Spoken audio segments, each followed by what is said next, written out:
তারেক রহমানকে জাতির কাছে ক্ষমা চাইতে হবে। তারেক রহমান এক মহা অন্যায় করে ফেলেছেন, যেটা ক্ষমা চাওয়া ছাড়া, সরি বলা ছাড়া উপায় নেই। এমনকি আলেমুল আমাদের কাছে তাকে তওবা করতে হবে। তারেক রহমান লিমিট ক্রস করেছেন। একদিকে বিএনপিকে মারা দিচ্ছেন, এটা তাদের নিজস্ব ব্যাপার। দেখেন, বিএনপির পরাজয়ের জন্য বিএনপি যথেষ্ট। তারেক রহমান যত কথা বলবেন বিএনপির ভোট তত কমবে। এখন একটা দলের অবস্থা যদি এই হয় যে দলের প্রধান কথা বললে দলের ভোট কমে, ওই দলের অবস্থা যে কতটা খারাপ এ থেকেই বোঝা যায়। যেমন ডাকসু নির্বাচনের সময় আপনারা দেখেছেন যে একটা ছাত্রী একটা ছেলেকে ভিপি ক্যান্ডিডেটে নমিনেশন দিয়েছিল, কি আবিদ নাকি, ঠিক মানে এ রাস্তায় বের হলেই ভোট কমে। এর হাঁটার স্টাইল, মেয়েদের কাছে ভোট চার স্টাইল, এর টি শার্টের স্টাইল, জুতার স্টাইল, সবকিছু ছাত্রী। তারেক রহমানের অবস্থা হচ্ছে এখন এরকম। এমন এমন কথা বলছেন যেটা নিয়ে রাজনীতিতে হাস্যরসের সৃষ্টি হচ্ছে, তুমুল ট্রলের শিকার হচ্ছেন, যার ফলে নির্বাচনী প্রচারণার শুরু করার 1.5 দিনের মধ্যে বিএনপির নির্বাচনী প্রচারণা, হিসাব নিকাশ কার্যত তারেক রহমান নিজেই এলোমেলো করে ফেলেছেন। কোনো কিছুর স্বাভাবিকতা এখন আর ঠিক নাই। বিএনপি হতাশ। এখন হতাশ হয়ে BNP CCTV footage, CCTV camera যেগুলো বিভিন্ন ভোট কেন্দ্রে বসানো হচ্ছে ওগুলো ভাঙা শুরু করছে। এর মানে ভোট চুরি করা ছাড়া বিএনপির সামনে কোনো উপায় নেই। জামাতের সামনে তারা সোজা হয়ে দাঁড়াতেই পারছে না, দাঁড়ানোর কোনো উপায় খুঁজে পাচ্ছে না।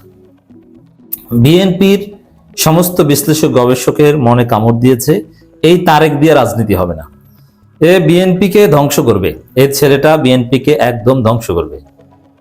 বাবার সাজানো গোছানো সংসার ছেলের হাতে কবর রচিত হচ্ছে, আমরা চোখের সামনে দেখতে পাচ্ছি। দর্শক, তারেক রহমান যে মহা অন্যায় করেছেন, তিনি আপনারা দেখেছেন যে নরসিংদীর ভূমিকম্প নিয়ে কথা বলেছেন। নরসিংদীতে ভূমিকম্প হয়েছে, বাংলাদেশে ভূমিকম্পের উৎপত্তিস্থল ছিল নরসিংদী, এবং ওখানে মানুষজন শীতের মধ্যে রাস্তায় ঘুমিয়েছে, ভূমিকম্প আতঙ্কে খোলা আকাশের নিচে রাত্রি যাপন করেছে, অনেকে শহর ছেড়ে গ্রামে চলে গিয়েছে। এটা তারেক রহমান জানেন না, কোন দেশে থাকেন। বাংলাদেশের নির্বাচনী আচরণবিধি আইন জানেন না, একের পর লঙ্ঘন করেন। এই জন্য ইন্টার পাস করে অযোগ্য নেতা যদি বড় দায়িত্ব নিয়ে বসে থাকে তাহলে তার অবস্থা এরকমই হয়। সমস্যা হচ্ছে তারেক রহমান ইন্টার পাস, এর রক্ত মাংস হচ্ছে 10% চান্দা। তারেক রহমান এখন চান্দা ভাই।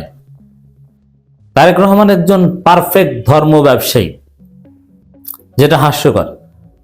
জিন্স শার্ট আর কেটস পরে, টাকটুর নিচে জিন্সের প্যান্ট পরে ফতোয়া দিবেন, এটা কি ফতোয়ার নামে ফাজলামি? আলেম ওলামারা কেন মুখ খোলে না যে এগুলো কি, কোথায় পেয়েছেন এইসব ফাজলামি, এইসব ধান্দাবাজি, বাটপারি, ইত্রামি, ছাসরামি কোথায় পেয়েছেন? আপনার যে গেট আপ, যে স্টাইল, আপনি ফতোয়া দেন, আপনি বুঝেন ফতোয়া কি? আপনি মুশরিক বানিয়ে দেন একটা গোষ্ঠীকে, তাকফির করেন, আবার বলেন যে ভূমিকম্প হয় কি জন্যে? এই তাকফিরি আচরণের কারণে ভূমিকম্প হয়। জামাতের শিরকের কারণে ভূমিকম্প হয়। শিরক কি বুঝে কিছু? কি কোন হুজুর না কি শিখিয়ে দিয়েছে যে এইটা বলেন? যে শিখিয়ে দিয়েছে নিজেই তো বুঝে না। শাহজালালের মাজারে সেজদা দিয়ে নামাজ পড়ে, স্পষ্টভাবে বলছি, মাজারে নামাজ পড়া জায়েজ নেই, ওই নামাজ হবে না।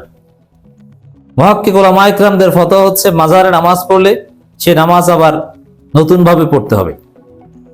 মাজারে, কবরের জায়গায় নামাজ হয় না।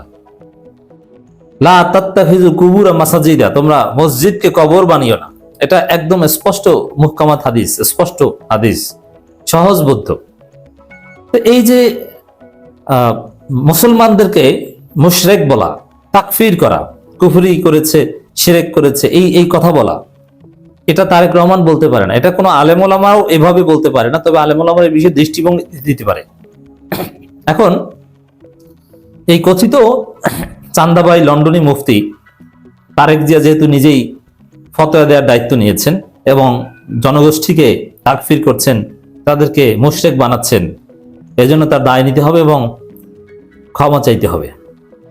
নইলে জনগণ কিন্তু তাকে ভণ্ড বলবে, জনগণ তাকে 10% চান্দাবাই, খাম্বা এগুলো বলবে, এগুলো তাকে সহ্য করতে হবে। দেখেন তারেক রহমান কিভাবে তার নিজের রাজনীতি এলোমেলো হয়ে গেছে। জামাতের হাতে কার্ড তুলে দিয়েছেন, জাস্ট ইমাজিন, জামাত কখনো সেন্ট্রালি তারেক রহমানের বিরুদ্ধে গত 2 দিন আগের রেকর্ড পর্যন্ত কোনোদিন তারেক রহমানের সমালোচনা করেছে আপনারা দেখাতে পারবেন না। জামাতের শিবিরের কর্মীরা বা জামাত শিবিরের অ্যাক্টিভিস্টরা সমালোচনা করেছে। আমার কথা যদি বলি, আমি তারেক রহমানকে দুর্নীতিবাজ বলি সেই হাসিনার আমল থেকে, এটা নতুন না। আমার অ্যাক্টিভিজমের শুরু থেকে আমি তারেক রহমানকে দুর্নীতিবাজ বলে আসছি, কিন্তু জামাত অফিসিয়ালি কখনো তারেক রহমানের বিরুদ্ধে কিছু করেনি। শায়েখে চরমনায় ফয়জুল করিম সাহেব বলেছিলেন চান্দা তোলে পল্টনে, বাঘ যায় লন্ডনে, আরো অনেক কিছু খাম্বা টাম্বা অনেক কিছু বলেছেন, কিন্তু আমরা বলিনি, মানে জামাত বলেনি, আমি বলেছি। কিন্তু এখন তারেক রহমান জামাতকে আওয়ামী স্টাইলে অযাচিত ভাবে একজন স্যাসরার মতো অ্যাটাক করে, জামাতকে 71-এর স্বাধীনতা বিরোধী বলে, অথচ বিএনপি হচ্ছে রাজাকারদের দল।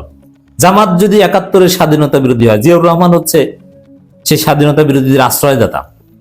আর যে বয়ানে জামাতকে গণহত্যার জন্য দায়ী করা স্বাধীনতা বিরোধী, এটা ঠিক, এটা নিয়ে কোনো ইখতিলাফ নেই। কিন্তু হত্যার জন্য, মানুষ হত্যার জন্য যে বয়ানে, যে সোর্সে জামাতকে দায়ী করা হয়, ওই বয়ানে, ওই সোর্সে জিয়াউর রহমান পাকিস্তানের চর ছিলেন। জিয়াউর রহমান মুক্তিযুদ্ধে নামার কিছুদিন পর বুঝতে পেরেছিলেন যে এই যুদ্ধ ঠিক হচ্ছে না, এটা ভারতের পরিকল্পনায় হচ্ছে। তারপরে তিনি আর কোনো গুলি চালাননি। যে সোর্সে জামাতকে যুদ্ধাপরাধী বলবেন, ওই সোর্সে জিয়াউর রহমান পাকিস্তানের চর এবং যুদ্ধ করেননি। এটা মুক্তিযোদ্ধারা, সেক্টর কমান্ডাররা বলেছে। অতএব তারেক রহমান তার অশিক্ষা এবং আনস্মার্টনেসের কারণে, ইন্টারপাস হওয়ার কারণে জামাতের হাতে এই কার্ড তুলে দিলেন। কিছুদিনের মধ্যেই তারেক রহমানের ক্যারেক্টার হবে এক চান্দা ভাই। চান্দা ভাই আর তারেক রহমানের মধ্যে কোনো পার্থক্য থাকবে না। তার ফ্যামিলি কার্ড ভুয়া। ফ্যামিলি কার্ড আর খাম্বা এক কথা। খাম্বা দেওয়া হয়েছিল বিদ্যুৎ দেওয়ার জন্য, কিন্তু বিদ্যুৎ দেয়নি, তারও ছিল না, শুধু খাম্বা ছিল। এর মানে বিদ্যুৎ এবং তারের টাকা তারেক রহমান খেয়ে ফেলেছে, শুধু খাম্বা স্থাপন করেছে। ওরকম ফ্যামিলি কার্ড হয়তো দিবে, কিন্তু কার্ডের মধ্যে কিছু থাকবে না। তারেক রহমান এক ভয়ানক চরিত্র সামনে প্রতিষ্ঠিত হতে যাচ্ছে। তো দর্শক, জামাত ইসলামী এবার আর ছাড় দিবে না। তারেক রহমানকে 22 তারিখের আগ পর্যন্ত সর্বোচ্চ ছাড় দিয়েছিল জামাত। জামাত কখনো তারেক রহমানের বিরুদ্ধে কোনো সমালোচনা করেনি, একটাও দেখাতে পারেন। ওভারঅল বিএনপির বিরুদ্ধে সমালোচনা ছিল, কিন্তু ব্যক্তি তারেকের বিরুদ্ধে জামাত কিচ্ছু বলেনি। কিন্তু তারেক নিজেই জামাতকে প্রলুব্ধ করছে, আহ্বান জানাচ্ছে, আসেন আমাকে কিছু বলেন, আমাকে চান্দাবাই বলেন। নিজের মারা নিজে করছে। এখন আমরা দেখতে পাচ্ছি যে তারেক রহমান যত কথা বলেন, বিএনপির ভোট তত কমে। ওই ফজু পাগলাকে কিন্তু তারেক রহমানই থামিয়ে দিয়েছেন। দেখেছেন ফজু পাগলাকে কিভাবে জামাত সাইজ করেছে, ট্রাইব্যুনালে নিয়ে এমন নাকানি চুবানি দিয়েছে, ওর পর থেকে জামাতের বিরুদ্ধে একটু শব্দ ফজু পাগলা করেনি। দেখছেন জামাত কিভাবে সাইজ করতে পারে। এখন জামাতের সেক্রেটারি জেনারেল বলছেন তারেক বিলেত থেকে ফিরে বড় মুক্তি হয়ে গেছেন। ভেবেছিলেন যে পড়াশোনা করবেন, কিন্তু না, পড়াশোনা করেন না, এখন তিনি ফতোয়া দিচ্ছেন। এজন্য তার ক্ষমা চাওয়া উচিত।